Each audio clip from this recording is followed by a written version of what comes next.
اللہ مومنوں کے دلوں کو صحیح اور پکی بات سے دنیا کی زندگی میں بھی مضبوط رکھتا ہے اور آخرت میں بھی رکھے گا، اور اللہ بے انصافوں کو گمراہ کر دیتا ہے،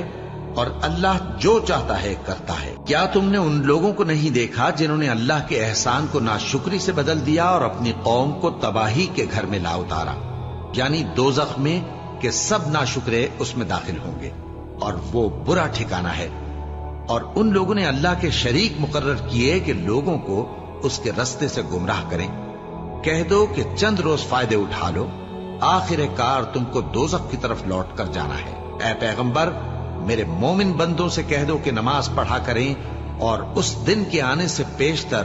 جس میں نہ اعمال کا سودا ہوگا اور نہ دوستی کام آئے گی، ہمارے دیے ہوئے مال میں سے پوشیدہ اور علانیہ خرچ کرتے رہے۔ اللہ ہی تو ہے جس نے آسمانوں اور زمین کو پیدا